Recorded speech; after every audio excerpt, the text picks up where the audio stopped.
I am your friend, Dr. Charles Apoki. I'm reading from Matthew chapter 12 from verse 46. While Jesus was still talking to the crowd, his mother and brothers stood outside wanting to speak to him.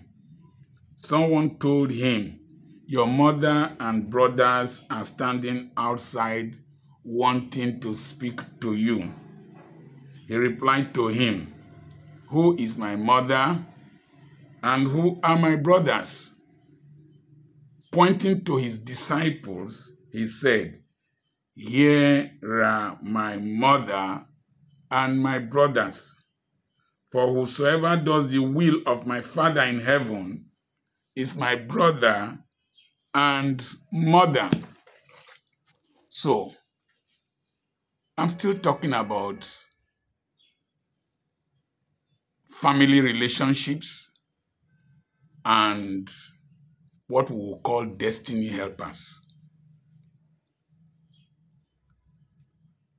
I went to drink tea with my wife this morning, and you remember the tea story. Money left my hand again. Thank God I'm able to meet her needs. I'm able to give financial I'm able to give financial now say B. I say B, don't get angry with me. A man shall provide for his family. Whosoever does not provide for his family is worse than an unbeliever, because he has betrayed the faith. Our Father, who art in heaven, hallowed be thy name. Give us this day our daily bread.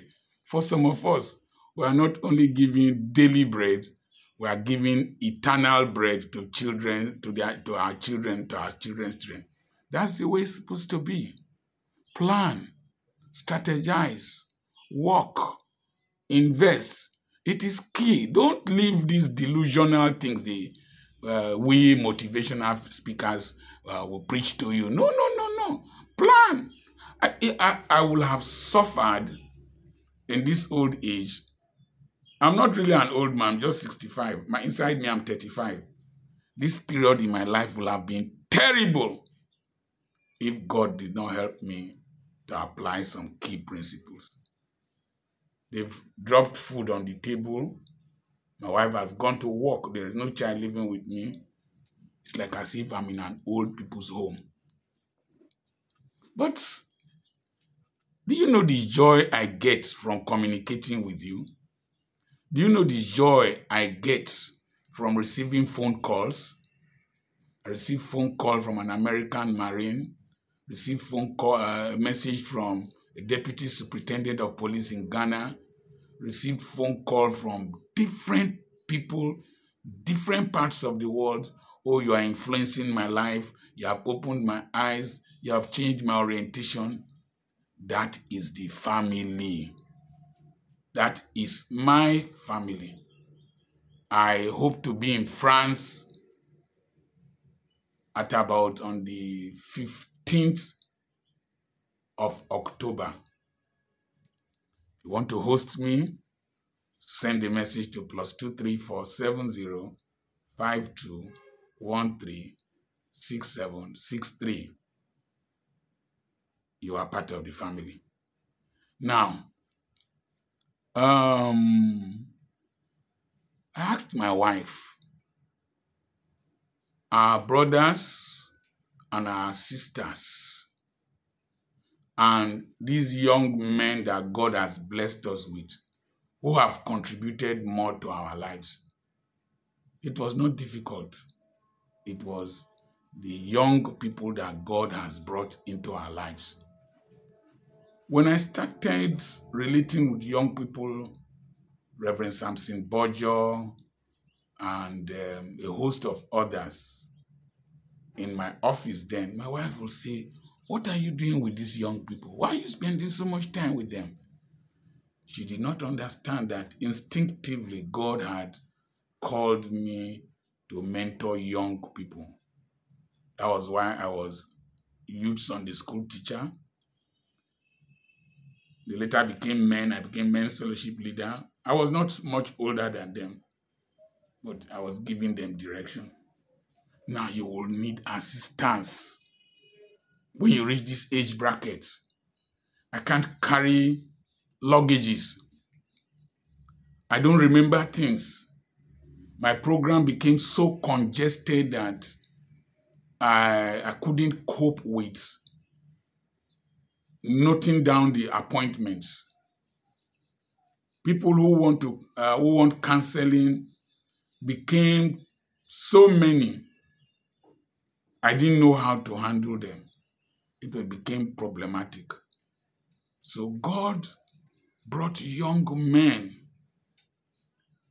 to me. Number one, my administrator in Abuja, Ado Eriri. He's able to generate topics for me for the monthly webinars. Number two, he organizes the conferences with my son, Dr. Ofoma Apoki, who is in Europe. They coordinate, they synchronize, they tell me what to do. I am dreaming dreams, they are seeing visions. But also God brought Abraham, Pastor Abraham, Eyokomiogba, brought him. I spoke in a conference and he just saw me and called me and said that he wanted to assist me in fulfilling my ministry and to be mentored. By then, my former PA, Raymond Orogun Ugbe, has become a lecturer in a university, was doing a PhD, became a lecturer in the university. Reverend Samson Bojo, that I used to traveled with him to several places, traveled to Kenya, Madagascar, and all that. He's become a general overseer, become very busy. One thing with mentoring people, learn to let them go when they have their own responsibilities. Don't tie them to yourself so that they can become better help to you. Reverend Samson Bojo has become an assistant father. This was supposed to be another video, but let me just do it here. As you get older, you will need an assistant father. An assistant father in the sense that, let me tell you, if you are a man like me who is very harsh, very strict, all those discipline you gave to the children, some of them are still in their hearts. Even though they know it has helped them, but there's a little resentment, believe it or not. A little resentment, halo effect. So when you are discussing with them, there is a tendency for them to feel in their hearts, I'm not a man. I'm not a man. Daddy, please, just respect my boundaries. Daddy, let me do what I can't live under your shadow. It is there. You don't know it. So that's why they resist some of your suggestions. So you need an assistant father who has not disciplined them, who they admire, who they know has benefited from your mentorship, to help you sometimes to talk to them, to help you sometimes to explain things to them, to help you sometimes to explain your viewpoint to them. Reverend Samson Bojo has played that role of an assistant father. He acts as a mediator between me and them and an interpreter or translator of my vision to them so that they can understand. It's very important. If not, you will see that you will keep having problems with these young boys, young girls, your children. My eldest son is 38. My last one is 27 or 28. Their concepts are different from yours. They have more knowledge, but they don't have enough experience. Have more knowledge, they don't have enough experience. So you need this assistant father that will calm them down, talk to them, and then they will open up to him. Reverend Samson Bojo, Eagle Wings Assembly, has done that very well, has been a pastor to my daughter, has helped me to communicate with her without bitterness. She's able to explain things to her that she cannot explain to me. Okay, I failed. I'm a failure. What can you do to me? What can you do to me? Okay, I have failed as a father. What can you do to me? That has helped me by having somebody I mentored who is like my eldest son, helping me to sort out my problems. Let me confess to you. Sometimes my wife goes to report me to him. I beg, help me talk to your father so that he can do this and do that. And she knows that when she passes through him, I would respect his opinion and I will respond well. Listen, okay, I am a failed husband. What can you do to me? It is working for me. Find the one that works for you. Stop pretending as if you are better than me. Don't look at me like that. I'm a Dr. Apoki, you're not normal at all. You are not normal, I agree. So, you will need an assistant father. It's very important. I also play that role for other people. When they talk to their sons will think, particularly the boys, they will think that the man is oppressing them. But when I come in, sometimes I place it better than those my friends or neighbors will have placed it. Then you need a personal assistant. That's where Abraham came in. Abraham helps me organize my preaching engagements. He helps me to discuss, tell them about my welfare, how I need to come there, what they expect. He helps me to organize my books, helps me to sell my books to different places. It took a lot of burden from this head. Remember, I'm not intelligent. Took a lot of burden and stress from this head. Before I know it, he has sold books, sent money to me. And he is very organized, very trustworthy, and very nice to live with.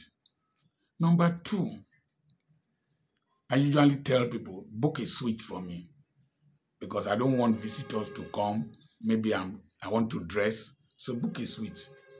Sometimes I prefer that Abraham and I stay together in the suite for simple reason.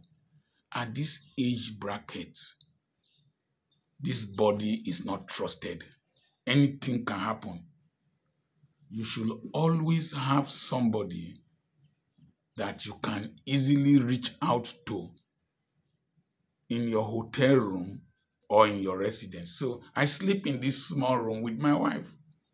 There was a day she was sick. I was in another room this way. She couldn't come to that place, and it was terrible. It was a professor, a vice chancellor, whose wife traveled. There was nobody at home. He was sick. He crawled to the door, couldn't open the door. He died by the door. So Abraham keeps me company. He drives very well. He organizes my programs. He sells my books. He communicates with people on my behalf because I'm not too normal. I might not know how to communicate with others. So he's calmer than myself. He's calmer than myself and helps me organize my life. You definitely need an assistant father and a personal assistant. Sometimes when my wife is calling, my phone is switched off because I want to preach or something. He reaches Abraham. Where is your daddy? That's how it is. And it has removed a burden from my head. Burden. In the airport, he helps me organize everything. It doesn't allow me carry heavy load, because at one time, I started having pain in my waist and my back when I carry load. These things are very important. It will make your old age comfortable, make your businesses much better. So remember, you need an assistant father and you need a personal assistant. Me, I'm a failure. If you have a better way of doing it, you know how to succeed outside me, this message is not for you. But if you are not too smart, not too intelligent, not too well organized, not too well behaved like me, please pray that prayer. I remain Dr. Charles Apoki. And that's why I'm holding this seminar on sustainable development in life, ministry, and business. Send a message to +234 7052 136763. God bless you.